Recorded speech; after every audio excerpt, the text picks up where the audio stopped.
அண்ணா ஒரு இளநீண்ணா. தண்ணியா வழிக்காமா? தண்ணி இருக்கிறதா வெட்டுங்க.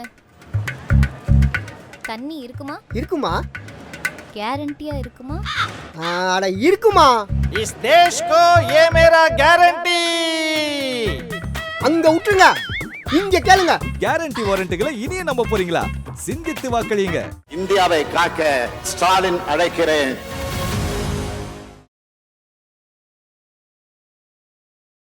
அறம்நாடு பார்வையாளர்களுக்கு வணக்கம். இன்று நம்மோடு இணைந்திருக்கின்றார் மூத்த பத்திரிகையாளர் ஐயா திரு மணி அவர்கள். மணி சார் வணக்கம். மணி சார், ஒரு ஸ்ட்ராங்கான இந்தியா வேண்டும்னா பாரதிய ஜனதா வேண்டும் அப்படின்னு சொல்லி நேற்று மேனிஃபெஸ்டோ அவங்க கொடுத்துருக்குறாங்க. அந்த மேனிஃபெஸ்டோ முதல்ல எப்படி பார்க்குறீங்க? வேலையில்லா திண்டாட்டத்தை பற்றியும் விலைவாசி உயர்வை பற்றியும் எதுவுமே பேசாத ஒரு மேனிஃபெஸ்டோ. ஜிஎஸ்டி பற்றி எதுவும் இல்லை, சீனா ஆக்கிரமிப்பு பற்றி எதுவும் இல்லை. சரி, அது ரெண்டையும் சீனாவையும் ஜிஎஸ்டியும் பற்றி பேசாட்டி கூட சரி புரிஞ்சுக்கலாம், குற்றமுள்ள நெஞ்சு குறுகுறுக்குதுன்னு. வேலையில்லா திண்டாட்டத்தையும் விலைவாசி உயர்வையும் பேசாமல் ஒரு மேனிஃபெஸ்டோ எப்படி வெளியிட முடியும்? 2047 பற்றி பேசுகிறாங்க. இன்றைக்கி வாங்க சார், இன்றைக்கி 24, இந்த 24 கதையை பேசுங்க. ஒன்று 50 வருஷத்துக்கு முன்னால் 60 வருஷத்துக்கு முன்னால் நடந்த கதையை ஜவஹர்லால் நேருவை பேசுகிறீங்க, இல்லை 2047 ஓடிடுறீங்க. சமகாலத்தை பற்றி பேச மாட்டேன்றீங்களே, ஏன்னா உங்ககிட்ட ஒன்றும் கிடையாது. ஆகவே இது மக்களை ஏமாற்றக்கூடிய ஒரு மேனிஃபெஸ்டோ. மேனிஃபெஸ்டோஸில் முதல்ல நரேந்திர மோடிக்கு எந்த மரியாதையும் ஆர்வமும் கிடையாது. அதற்கு சரியான உதாரணம் 2014 மோடி முதன்முறையாக வெற்றி பெற்ற தேர்தலில் அவர்களுடைய தேர்தல் அறிக்கை என்பது ஃபஸ்ட்டு ஃபேஸ் ஆஃப் போலிங், முதல் கட்ட தேர்தல் ஆரம்பித்த 2 மணி நேரத்தில் 10 மணிக்கு தான் வெளியிட்டாங்க. காலையில் 10 மணிக்கு வெளியிடுறான், ஓட்டிங் போயிட்டுருக்குது. காங்கிரஸ் கட்சி ஓராண்டுக்கு முன்பே தேர்தல் அறிக்கைகள் குறித்து எல்லோரும் ஆலோசனைகளை சொல்லலாம் என்று மக்களிடமிருந்து கருத்துக்களை பெற்றது. பிஜேபி 13 நாளைக்கு முன்னால் தான் ஆரம்பித்தாங்க, ராஜ்நாத் சிங் தலைமையில். ஆகவே அவர்களுடைய மேனிஃபெஸ்டோ என்பது மக்களை இழிவுபடுத்தக்கூடிய ஒரு தேர்தல் அறிக்கை. தேர்தல் அறிக்கைகளின் மீது மோடிக்கு எந்த காலத்திலும் எந்த நம்பிக்கையும் இருந்தது கிடையாது. இது இந்த தேர்தல் அறிக்கை பார்த்தாலே நமக்கு நன்றாக தெரியும். அவங்க வந்து ஒரு வலுவான இந்தியாவாக இருக்கிறது என்பது பாரதிய ஜனதா ஆட்சியில் இருக்குது. ஈவன் இந்த சீனா விஷயம்லையும் இதுலேயும் வந்து நாங்கள் இந்தியா என்பது ஒரு வலுவான நாடு அப்படின்ற ஒரு இது அது பாரதிய ஜனதாவால் தான் கொடுக்க முடியும்னு சொல்கிறாங்கல்ல. இந்த வலுவான பிஜேபி ஆட்சியில் 56 இன்ச்சு பிரதம மந்திரியோட ஆட்சியில் தான் கிட்டத்தட்ட 4000 சதுர கிலோமீட்டருக்கு மேலே நம்முடைய நிலப்பரப்பு சீனர்களால் ஆக்கிரமிக்கப்பட்டது. இன்றளவும் ஆக்கிரமிக்கப்பட்டு கொண்டிருக்கிறது. இதை நான் சொல்லவில்லை, அருணாச்சல பிரதேசத்தில் உள்ள பிஜேபியோட எம்பி சொல்கிறார். ஒவ்வொரு முறையும் அவர் நாடாளுமன்றத்தில் சீனா இந்தியாவுக்குள் மிகப்பெரிய அளவில் ஊடுருவி விட்டது, நம்முடைய எல்லைக்குள் புகுந்து நூற்றுக்கணக்கான கிராமங்களை அவர்கள் நிர்மாணித்திருக்கிறார்கள் என்று அவர் ஒவ்வொரு முறை பேசும் பொழுதும், புள்ளி விவரங்களுடன் பேசும் பொழுதும் நாடாளுமன்றத்தில் அவருடைய மைக் ஆஃப் செய்யப்படுகிறது. அவர் பேசுவது எதுவும் அவை குறிப்பில் ஏறாது என்று சபாநாயகர் உத்தரவிடுகிறார். ஆகவே யாரை ஏமாற்றுவதற்கு பிஜேபி வலுவான பிரதம மந்திரி, வலுவான ஆட்சி என்று சொல்லுகிறது? இந்தியாவோட மிகச்சிறந்த வளர்ச்சி காலகட்டம் எதுனா 89லேருந்து 2014 வரைக்கும், இன்க்ளூடிங் 6 வருஷம் வாஜ்பாய் கவர்மெண்ட். 89லேருந்து 91 வரைக்கும் அந்த 1.5 வருஷம் வந்து விபி சிங் சந்திரசேகர், அதன் பிறகு 91, 96 நரசிம்மராவ், அதன் பிறகு 96, 98 1.5 ஆண்டுகள் தேவேகவுடா ஐக்கிய குஜரால், அதன் பிறகு 98, 2004 அடல் பிஹாரி வாஜ்பாய், அதன் பிறகு 2004லேருந்து 2014 டாக்டர் மன்மோகன் சிங். இந்த 1989லேருந்து 2014 சரியாக 25 ஆண்டுகள் இந்தியாவில் ஒரு வலுவான அரசு என்ற இவங்களோட சோகால்டு வலுவான தனி மெஜாரிட்டின்னு ஒரு கட்சி இல்லாத காலகட்டத்தில் ஆண்ட கட்சிகள். அப்போ தான் இந்தியாவோட வளர்ச்சி விகிதம் மிக அதிகமாக இருந்தது. இந்த 10 ஆண்டு காலத்தில் நம்ம பின்னோக்கி போயிருக்கோம். வலுவான அரசு என்பதற்கும் சர்வாதிகார அரசு என்பதற்கும் அடிப்படையில் வித்தியாசம் இருக்கிறது, புரிந்து கொள்ளுங்கள். ஜனநாயக பண்புகள் இல்லாத பன்முகத்தன்மை கொண்ட ஒரு தேசத்தில் எவருடைய கருத்துக்கும் நான் மரியாதை கொடுக்க மாட்டேன், தேர்தல் நடத்தை விதிமுறைகள் வந்த பிறகும் நான் தோன்றித்தனமாகத்தான் நடந்து கொள்வேன், வெளிநாடுகளுக்கு பயணம் போவேன், 2024, 29க்கு அந்த வெளிநாடுகளுக்கான இந்திய உதவி அதிகரிப்பேன், 24 நான் ஜெயிக்க போகிறது உறுதி என்ற இருமாப்பில் இருக்கக்கூடிய ஒரு தலைவரின் தலைமையில் இயங்கக்கூடிய ஒரு கட்சி தன்னை வலுவான கட்சி, வலுவான ஆட்சி எங்களால் கொடுக்க முடியும் என்று சொல்வது அபத்தமானது, அயோக்கியத்தனமானது. எல்லைகளில் வந்து தாக்குதல் குறைஞ்சிருக்குன்னு சொல்கிறது, வெளிநாடுகளில் இந்தியாவுடைய மதிப்பை உயர்த்தியவர் மோடி அப்படி அவங்க கிளைம் பண்ணுறாங்க. அது வந்து அவர்கள் நன்றாக மக்களை ஏமாற்றி கொண்டிருக்கிறார்கள். சீன ஆக்கிரமிப்புக்கு அவர்கள் பதில் சொல்லட்டும். இப்போ போன வாரம் கூட வந்து இந்தியாவில் 30 கிராமங்களுக்கு அவங்க பெயரை மாற்றுறாங்க. பெயரை மாற்றுறது மட்டும் இல்லைங்க, இந்தியாவின் நிலப்பரப்பில் கணிசமாக கேரளா சைஸுக்கான நிலப்பரப்பை சீனா மோடி அரசாங்கம் வந்த பிறகு ஆக்கிரமித்திருக்கிறது. அங்கே இந்திய எம்பிக்கள் குழு போவதற்கு அரசு அனுமதி மறுக்கிறது. இதே பிஜேபி டாக்டர் மன்மோகன் சிங் ஆட்சி காலத்தில் ராஜ்நாத் சிங் தலைமையில் இந்திய சீன எல்லைப் பகுதிகளுக்கு அவர்கள் போகும் பொழுதெல்லாம் அவர்களுக்கு இராணுவ அதிகாரிகள் உயர்ந்த மரியாதை கொடுத்து, உரிய மரியாதை கொடுத்து அங்கே கொண்டு போய் அங்கே இருக்கக்கூடிய நிலைமையை சுட்டி காட்டுவார்கள். நிலைமை பதட்டமாகத்தான் இருக்கிறது, ஆனால் நம்முடைய நிலப்பரப்பில் அவர்கள் சீனர்கள் நுழையவில்லை என்று தான் சொல்வார்கள். ஓரிரு இடங்களில் அத்துமீறல் இருந்தால் ஆம், இந்த இடத்தில் சீனர்கள் நுழைந்திருக்கிறார்கள் என்று வெளிப்படையாகவே சொல்வார்கள். ஆனால் இன்றைக்கி என்ன நிலைமை தெரியுமா? இந்திய எம்பிக்கள் யாரும் இந்திய சீன எல்லைக்கு அருகில் போவதற்கு இந்த அரசு அனுமதிப்பதில்லை. ஏன் இந்த ஒளி மறைவு? எல்லாத்தையும் விட்டுருங்க சார், அவங்க எம்பி சொல்கிறார் சார். ஊடகங்கள் மோடி காலடியில் விழுந்து கிடக்கக்கூடிய அடிமைகளாக இருப்பதால் BJP MP, Arunachal Pradesh MP சொல்வதை செய்தியாக போட மறுக்கின்றன. மற்றவங்க சொல்கிறத விடுங்க, ராகுல் காந்தியோ நியூயார்க் டைம்ஸோ சொல்கிறத விடுங்க. அவங்க எம்பி சொல்கிறாரு சீனாவின் ஆக்கிரமிப்பு அதிகமாக இருக்கிறது, கேரளா சைஸுக்கு நம்முடைய லேண்டை நம்ம எழுந்திருக்கோம், 4000 சதுர கிலோமீட்டருக்கு மேலேன்னு. ஒரு வார்த்தை கூட அரசிடமிருந்து வரவில்லை. சீனாவை பார்த்து மோடி அஞ்சுகிறார், இதுதான் உண்மை. ஆகவே தேசபக்தி, இந்தியாவோட எல்லைப்புறங்களை பாதுகாப்போம், இவையெல்லாம் அயோக்கியத்தனமான வார்த்தைகள். உங்கள் நிலப்பரப்பு 4000 சதுர கிலோமீட்டர் எழுந்துட்டு என்ன பேச்சு வேண்டி கிடக்குது உங்களுக்கு? கண்ணு முன்னால் பார்க்குற நிலைமை. திரும்பவும் சொல்கிறேன், அவங்க எம்பி சொல்கிறார். ஒவ்வொரு முறையும் ஒரு நாடாளுமன்றத்தில் பேசும்பொழுது மைக் ஆஃப் செய்யப்படுகிறது. அவர் பேசுகிறது எதுவும் அவை குறிப்பில் ஏறாது. சரி, நாடாளுமன்றத்துக்கு வெளியில் பேசினா எந்த பேப்பரும் எந்த டிவியும் அதை கேரி பண்ண மாட்டான். ஸோ மீடியா மோடி காலடியில் விழுந்து கிடக்கிறது. அதனால் இவ்வளோ பெரிய உண்மைகள் மறைக்கப்படுகின்றன. நீ என்ன சாதிச்ச கடந்த 10 ஆண்டுகளில் அதை சொல்லணும்ல. 47க்கு போயிட்டீங்க, இப்போ என்ன சார் சாதிச்சு கீழ்ச்சிங்க 10 வருஷத்தில்? அல்ல இப்போ என்ன செய்ய போகிறீங்க? இன்றைக்கு பற்றி எறியக்கூடிய இந்தியாவின் பிரச்சனைகளுக்கு மோடியின் தீர்வு என்ன? பிஜேபியின் தீர்வு என்ன? சார், அந்தளவுக்கு வேலையில்லா திண்டாட்டம் இருக்கா சார்? ராகுல் சொல்கிறார் 83%. அது உண்மைங்க. அது இந்த கேள்வியை நிறைய செய்தியாளர்கள் கேட்குறாங்க. இன்றைக்கி என்னிடம் கேட்கக்கூடிய 3வது செய்தியாளர் நீங்கள். நான் சொல்கிறேன் உங்களுக்கு, ILOவோட ரிப்போர்ட், இன்டர்நேஷனல் லேபர் ஆர்கனைசேஷன் இருக்குல்ல, கேள்விப்பட்டிருக்கீங்களா? சர்வதேச தொழிலாளர் அமைப்பு 1929ஆம் ஆண்டில் உருவாக்கப்பட்ட ஐக்கிய நாடுகள் மன்றத்தில் இருக்கக்கூடிய ஓல்டஸ்ட் அமைப்பு அதுதான். யுனெஸ்கோ, யூனிசெஃப், UNDPR, இந்த மாதிரி பல அமைப்புகள் இருக்கின்றன. அதில் ரொம்ப ஓல்டஸ்ட் எதுனா ILO, Indian labour organisation, international labour organisation. ஐக்கிய நாடுகள் மன்றத்துக்கு முன்பாக ஒரு அமைப்பு இருந்தது, லீக் ஆஃப் நேஷன்ஸ்னு. 1914-19 முதலாம் உலகப் போர் முடிஞ்சோன்னே வந்த அமைப்பு தான் லீக் ஆஃப் நேஷன்ஸ். அந்த காலகட்டத்தில் துவங்கப்பட்டது ILO. 2ஆம் உலகப் போர் முடிஞ்ச பிறகு தான் யுனைடெட் நேஷன்ஸ் வருது. அந்த ILO தான் உலகம் முழுவதும் இருக்கக்கூடிய எல்லா நாடுகளிலும் இருக்கக்கூடிய தொழிலாளர்களை பற்றிய தகவல்கள், வேலையில்லா திண்டாட்டம், இது குறித்தெல்லாம் தரமான தரவுகளை வெளியிடக்கூடிய ஒரு அமைப்பு. அவர்களுடைய ஸ்டாட்டிஸ்டிக்ஸை யாருமே ஒதுக்கி தள்ள முடியாது, அதற்கு உள்நோக்கம் கற்பிக்க முடியாது. அவங்களோட ஸ்டாட்டிஸ்டிக்ஸ் இன்றைக்கி இந்தியாவோட நிலைமை என்பது மிக மிக அபாயகரமான கட்டத்தில் இருக்கிறது. வேலையில்லா திண்டாட்டத்தில் இருக்கக்கூடியவர்களில் 83% பேர் இளைஞர்கள், 35 வயதுக்கு உட்பட்டவர்கள் சொல்கிறாங்க. 50 வருஷத்தில் இல்லாத அளவுக்கு வேலையில்லா திண்டாட்டம் இருக்குது. நீங்கள் கேட்கலாம், அப்போ ஏன் கொந்தளிப்பு வரல, ஏன் மோடி ஜெயிக்கிறார்? இதில் ஒரு விஷயம் நீங்கள் நல்லா கவனிக்கணும். 40 ஆண்டுகளுக்கு முன்பு வேலையில்லா திண்டாட்டம் இருந்த பொழுது, 50 ஆண்டுகளுக்கு முன்பு, குறிப்பாக 40 ஆண்டுகளுக்கு முன்பு 80களின் தொடக்கத்தில் வேலையில்லா திண்டாட்டம் இருந்தபொழுது இருந்த ஒரு இளைஞனின் அல்லது இளம் பெண்ணின் வாழ்க்கை தரம் இன்றைக்கி கிடையாது. இன்றைக்கி வேலை இல்லாட்டி கூட ஒரு லைஃப் ஸ்டாண்டர்டுன்னு ஒன்று இருக்குது இல்லைங்களா? அதனால் உங்கள் சமூகம் வெடித்து சிதறாமல் இருக்கிறது. நான் ஒன்று கேட்குறேன் உங்களுக்கு, உக்ரைனில் ரஷ்யாவில் வேலைக்கு போகிறான், கூலி வேலைக்கு போகிறான். உக்ரைன் இராணுவத்தில் அவனை சண்டை போடுறதுக்கு ரஷ்யா அனுப்புது. காசாவில் வேலைக்கு, இஸ்ரேலில் வேலைக்கு போகிறான். காசாவில் 6 மாதமாக சண்டை நடக்குது. போர் நடக்கக்கூடிய இடங்களில் முன்பெல்லாம் வேலைக்கு போக மாட்டாங்க, உயிருக்கு பயந்துட்டு போகாமல் இருப்பான். இன்றைக்கி அதை பற்றி கவலைப்படாமல் போகிறான். வேலையில்லா திண்டாட்டத்திற்கு இவையெல்லாம் அறிகுறி. 30 லட்சம் பேர் உத்தரப்பிரதேசத்தில் பணி நியமனத்துக்காக கால்ஃபார் பண்ணால் 3000 பணியிடங்களுக்கு 30 லட்சம் பேர் அப்ளை பண்ணுறான். திரும்ப திரும்ப உத்தராகண்டில் 4 முறைக்கு மேலே அரசு தேர்வுகள், இங்கே TNPSC மாதிரி பேப்பர் லீக் ஆகி தேர்வு ரத்து செய்யப்படுது. காவலர் தேர்வில் பேப்பர் லீக் ஆகி ரத்து செய்யப்பட்டு பெரிய கலவரம் வெடித்து விசாரணைக்கு உத்தரவிடப்பட்டிருக்கிறது உத்தரப்பிரதேசத்தில். பீகாரில் 2 ஆண்டுகளுக்கு முன்பு ஜாப் ராயட்ஸ் நடந்தது. 50 வருஷத்துக்கு முன்னால் நடந்தது சார் ஜாப் ராயட்ஸு, வேலை இல்லாத இளைஞர்களுடைய வன்முறை போராட்டம். இப்போ நடந்தது 2 வருஷத்துக்கு முன்னால். நார்தன் ரயில்வேவோட அந்த எக்ஸாமில் குளறுபடியாகி பேப்பர் லீக் ஆகி சம் ப்ராப்ளம், ட்ரெயினெல்லாம் கொளுத்துனாங்க.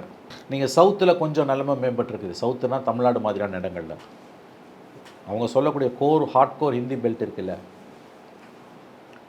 ஸோ இந்த வேலையில்லா திண்டாட்டம் அவ்வளோ மோசமாக இருக்கான்ற கேள்வி தவறாக நினைக்கக்கூடாது, ரொம்ப அபத்தமான கேள்வி. இல்லை, இது பாஜக மேலே ஸ்டாட்டிஸ்டிக்ஸை பாருங்கன்றாங்க. நான் இந்தியாவில் இருக்கக்கூடிய பத்திரிகைகளோ எதிர்க்கட்சிகளோ ராகுல் காந்தியோ சொன்னால் உள்நோக்கம் இருக்குன்னு நீங்கள் சொல்லிடலாம். சர்வதேச தொழிலாளர் அமைப்பு கொடுக்கக்கூடிய எச்சரிக்கையை நீங்கள் எதை வைத்து ஒதுக்கி தள்ளுவீர்கள்? சார் இது மத்திய அரசு மட்டும் இல்ல, தான். அப்போ நான் ஒரு கேள்வி கேட்குறேன். பிஜேபி ஆதரிக்கக்கூடியவர்கள் அல்லது வெள்ளந்தியா கேட்கக்கூடியவர்கள் அவங்கள பார்த்து கேட்குறது, அப்போ வேலையில்லா திண்டாட்டமே இல்லைன்னு நீங்கள் சொல்ல வரீங்களா, அல்லது அது ஒரு பெரிய பிரச்சனை இல்லைன்னு நீங்கள் சொல்கிறீங்களா? இல்லை, இது வரைக்கும் மற்ற தலைவர்கள் இதை எடுத்து பெருசாக பேசல. இப்போ ராகுல் மட்டும்தான் அதை பேசி அவர் தாங்க கரெக்டாக பேசுகிறாரு. அவர் பேச்சு 7 சொல் அம்பலம் ஏறாதுங்க. மக்கள் வந்து யார் தனக்காக போராடுறானோ அவனையே வந்து இழிவாக பார்க்குறாங்க. ஆகவே இந்த பிரச்சனைகளை பற்றி பேசாத ஒரு மேனிஃபெஸ்டோ என்னங்க மேனிஃபெஸ்டோ? 2014 இதே மோடி அவங்க மேனிஃபெஸ்டோவில் 2 கோடி வேலை வாய்ப்புகளை ஆண்டுக்கு உருவாக்கும்னு சொன்னார். அவர் அரசு வேலைன்னு சொல்லலை, நான் அந்த குற்றச்சாட்டை வைக்க விரும்பவில்லை. அவர் தெளிவாக சொன்னார் 2 கோடி வேலை வாய்ப்புகளை உருவாக்குனார். இப்போ ஒரு ஸ்டாக் டேக்கிங் எடுப்போம். 10 ஆண்டுகளில் 20 கோடி வேலை வாய்ப்புகள் உருவாயிருக்கணும் இல்லையா? அதில் 10% வைங்க, 2 கோடி வேலை வாய்ப்பு உருவாயிருக்கணும். அதில் 10% வைங்க, 20 லட்சம் வேலை வாய்ப்பு உருவாயிருக்கணும். உருவாயிருக்கா? 4 மாதத்துக்கு முன்னால் வரைக்கும் கிளர்க் வேலைக்கு கவர்மெண்ட் ஆஃப் இந்தியாவில் வேலைக்கு சேர்ந்தவனுக்கு அப்பாயின்மெண்ட் ஆர்டர் கொடுக்குறாரு மோடி. அது பிரைம் மினிஸ்டர் வேலையா? 2014 நீங்கள் முதல்ல ஆட்சிக்கு வரும்பொழுது ப்ராமிஸ் பண்ண முக்கியமான வாக்குறுதி ஆண்டுக்கு 2 கோடி வேலை வாய்ப்பு உருவாக்கும். இன்றைக்கி ஏன் அது உன் மேனிஃபெஸ்டோவில் இல்லை?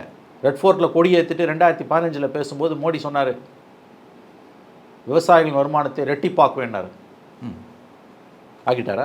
இது ரெண்டுத்தை பற்றி பேசாமல் நீ என்னத்தை வந்து இந்தியாவை 24 வளர்ச்சி பாதையில் கொண்டு, இதை விட ஒரு அயோக்கியத்தனமான மக்களை முட்டாளாக்கக்கூடிய வாக்குறுதி ஏதாவது இருக்க முடியுமா? எப்படி விதவிதமாக மக்களை ஏமாத்துறானுங்க. இன்னும் 25 வருஷம் பொறுத்து இந்தியா வளர்ச்சி அடைஞ்ச நாடாகிடுமா? அதுக்காக ஒரு வேலை செய்வாராம். இப்போ திருவோடு ஏந்தி நிற்கிறான். அதுக்கு பதில் சொல்லுங்கள் சார். காசாவுக்கும் உக்ரைனுக்கும் எதுக்கு வேலைக்கு போகிறான்? பியூனு வேலைக்கு எம்ஏ படித்தோம் அப்ளை பண்ணிகிட்டு இருக்கான். இல்லை நாங்கள் வந்து வேலை வாய்ப்புகளை உருவாக்குறது எங்களுடைய வேலை இல்லைன்னு ஓப்பனாக நீ சொல்லு, அது சொல்லிட்டு போ. இல்லை, அதான் இஸ்ரேலுக்கு இதுக்கு போயிட்டு இருக்காங்க. ஆமாம், இப்போ வெளிநாடுகளுக்கு வந்து உயிரை பணயம் வைத்து போர் நடைபெற்று கொண்டிருக்கக்கூடிய நாடுகளுக்கெல்லாம் வந்து இந்திய இளைஞர்கள் வேலைக்கு போக தயாராக இருக்கிறார்கள் என்பது கடந்த காலத்தில் நினைத்து கூட பார்க்க முடியாத ஒரு நிகழ்வு. ஈராக் வார் 7-8 ஆண்டு காலம் நடந்த பொழுது அங்கெல்லாம் வேலைக்கு போகிற மாதிரி எனக்கு தகவல் கிடையாது, நான் பார்த்தது கிடையாது. இன்றைக்கு இந்திய இளைஞர்கள் அங்கே போகிறாங்கன்னா அது எதனுடைய வெளிப்பாடு? அந்த பிரச்சனையை பேசவே ஏன் பிஜேபி மறுக்குது? என்னோட பாயிண்ட்டை நீங்கள் நல்லா புரிஞ்சுக்கணும். இந்த பிரச்சனையை பற்றி பேசவே ஏன் பிஜேபி மறுக்கிறது? அப்படி ஒரு பிரச்சனை இருக்கிறதாவே மோடி வாய் திறக்க மறுக்கிறாரு. சும்மா ஜும்லான்னு வாங்கல்ல, காற்றுல கோட்டை கட்டிகிட்டு இருக்காரு.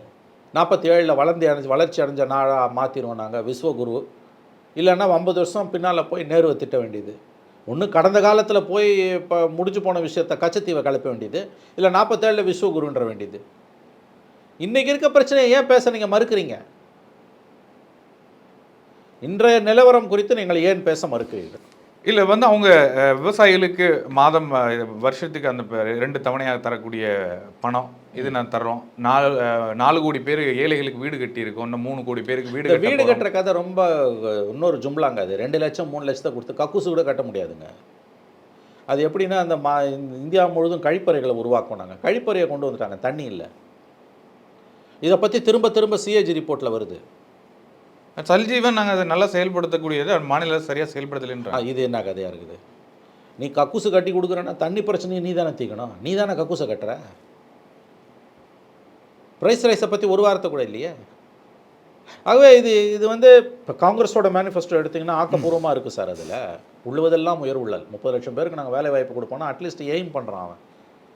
சில வாக்குறுதிகள் முடியாது, 1 லட்சம் பேர் கொடுக்க முடியாது, 1 லட்சம் ரூபாய் கொடுக்க முடியாது பெண்களுக்குன்னா அது ஓகே, டிபேட்டபிள். ஆனால் நாங்கள் வந்து மகாத்மா காந்தி ஊரக வேலைவாய்ப்பு திட்டம் மாதிரி நகர்ப்புற வேலைவாய்ப்பு திட்டத்தை இளைஞர்களுக்கு உருவாக்கணும்னா அது சாத்தியப்படக்கூடிய ஒன்று தான். அந்த மாதிரி ஆக்கப்பூர்வமாக இந்த பிஜேபியோட மேனிஃபெஸ்டோவில் என்ன சார் இருக்குது?